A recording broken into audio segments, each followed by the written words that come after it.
heavier than the upper one, which is the characteristic of the period.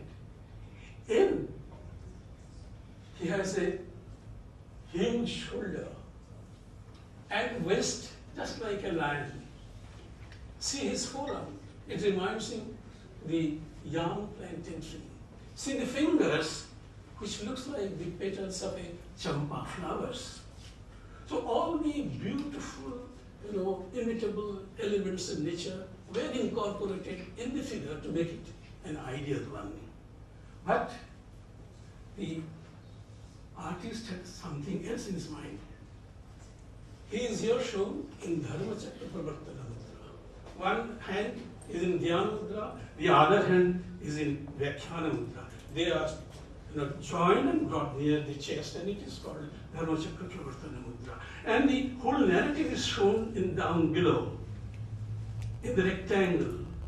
In the center there is a chakra, the wheel, which he turned for the first time in Sadhana, the birthplace of the Buddhism.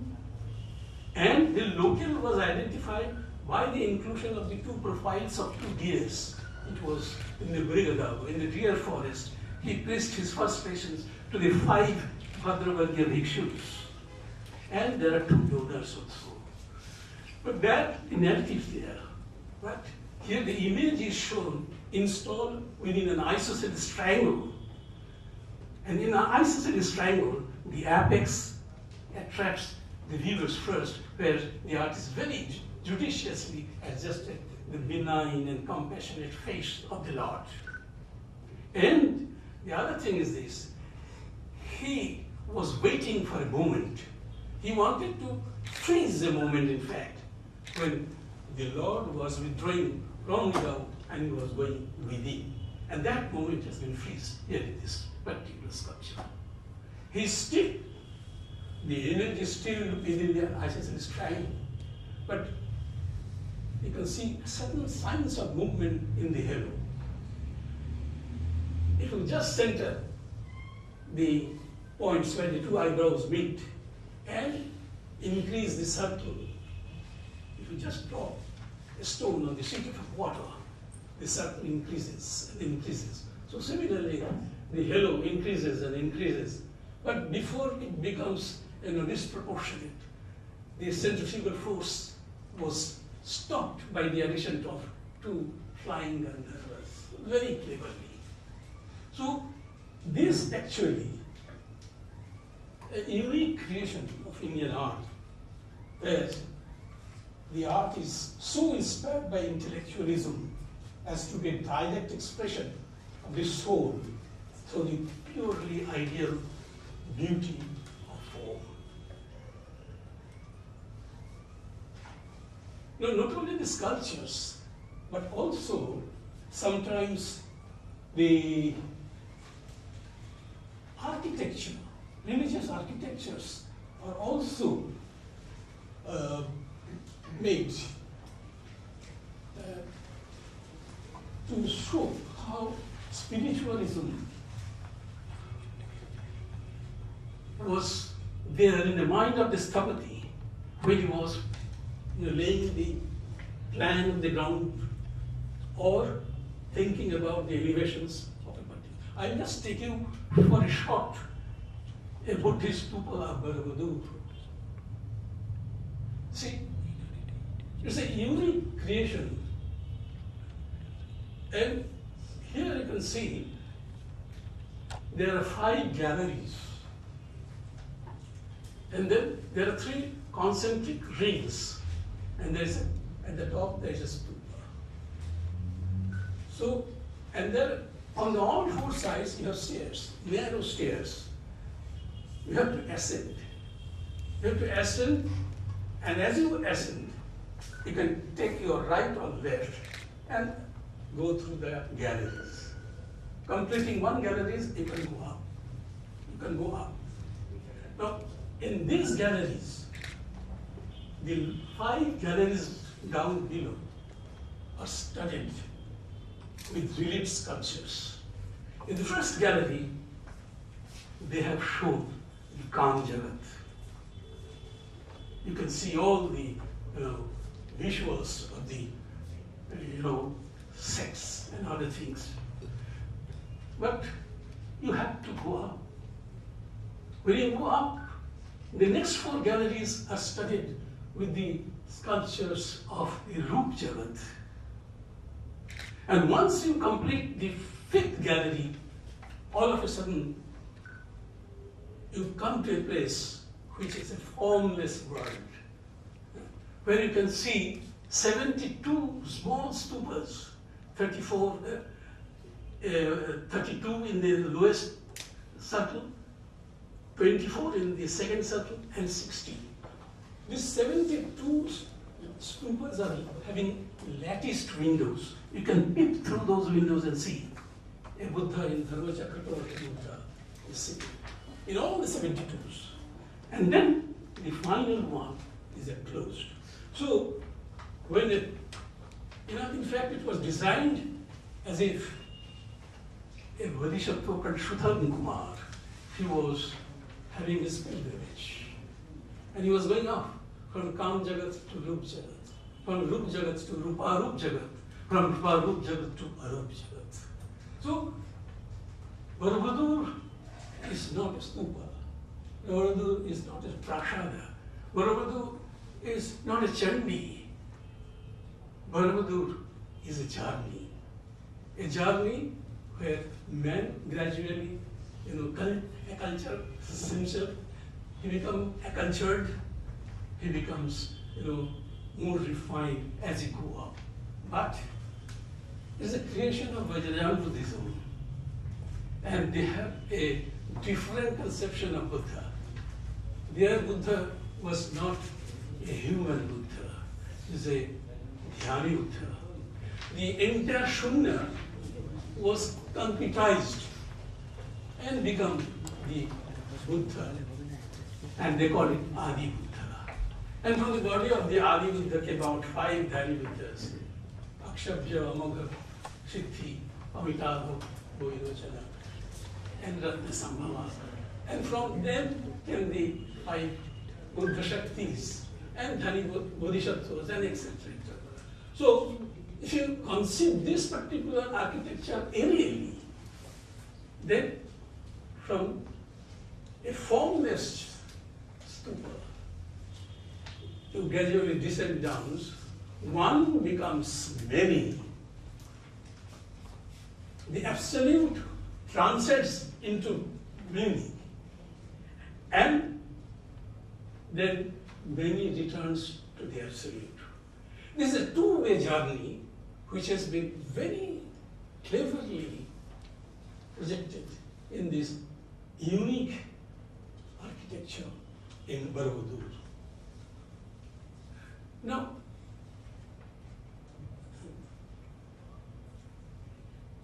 if you just pass through the galleries, you have walls on 2 sides and empty sky.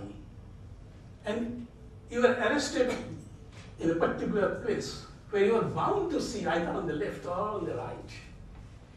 And gradually you enrich yourself. And so as you go up, you can see the scenes from the Kam Jagat. You can see the Buddha sit at adamantine on his diamond seat. He was, challenged by Mara and his attributes. He remained undisturbed. Mara sent his beautiful daughters to allure him by their beautiful gestures, postures, and sweet dance. But nothing could, disturb him.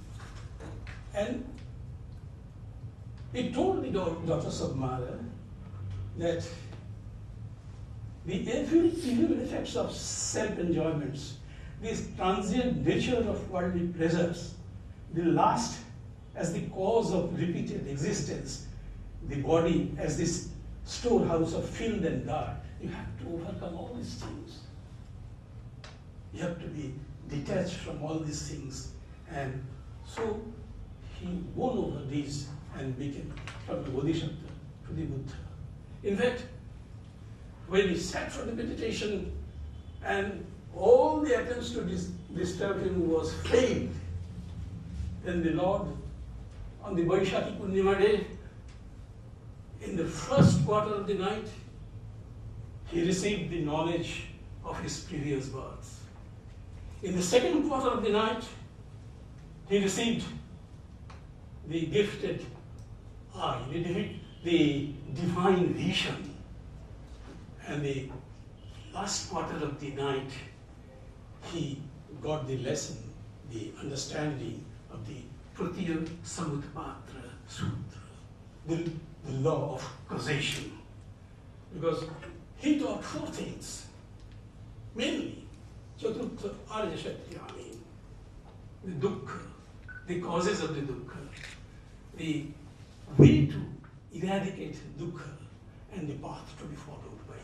So these were the four things, major things which he taught in Sarnath, where the religion was born for the first time. And you can see such Buddha images in all the 72 stupas in Barvadu. Which are these? These 72 Buddhas represent dharmas. They stand for the active and passive aspects of 36 jnanas. So you have to attain all these things if you want to be one with the Absolute. So now I just pass on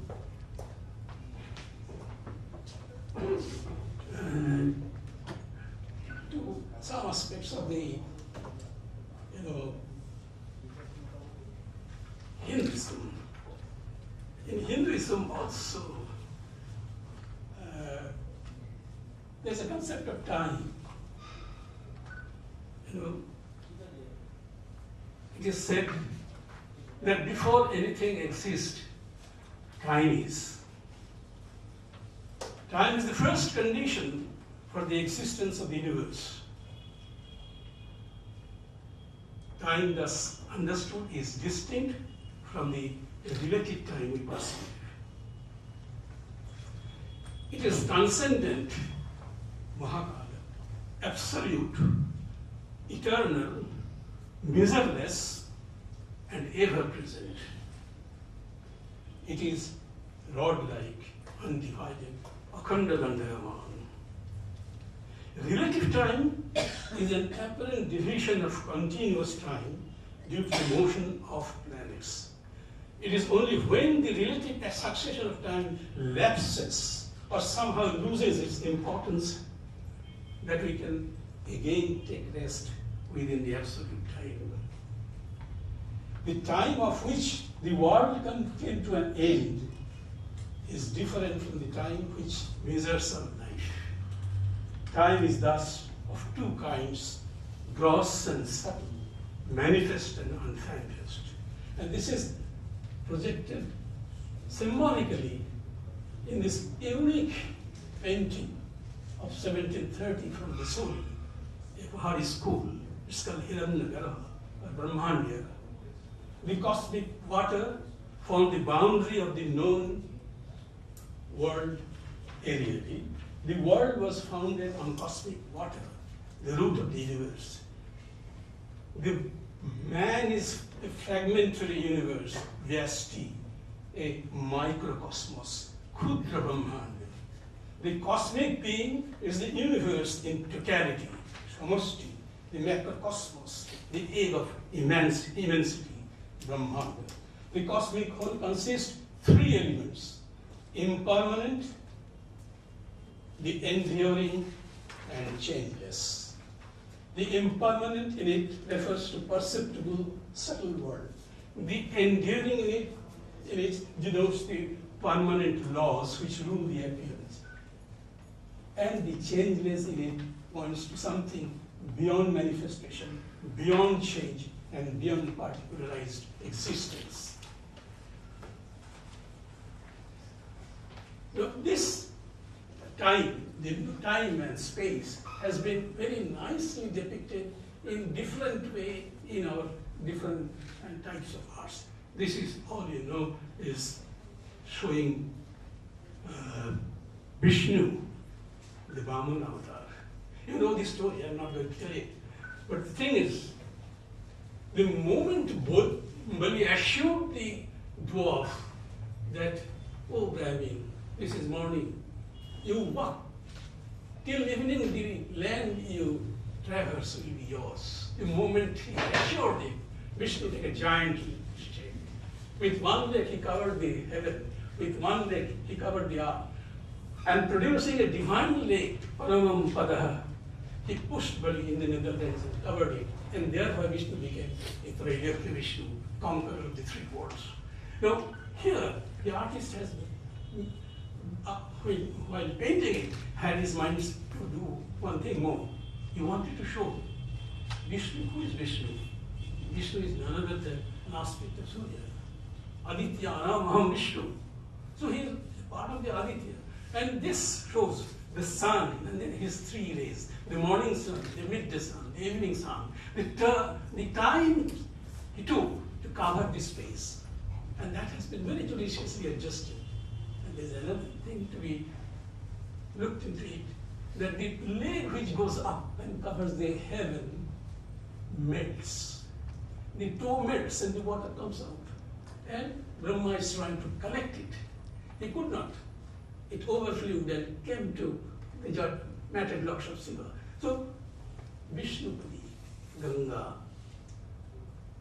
is shown taking its bath from the toes of Vishnu and gradually descending down with the meditation of Bhagirath. But the thing is this, Vishnu is the timeless eternity, Kadoshmi, yes. He told that I am the Kala, I am the time. And from that time, the liquid time or the melting time is oozing out very gently. So this has been in that way explained. This is the earliest sun image found in Bodh Gaya. And here the first sun god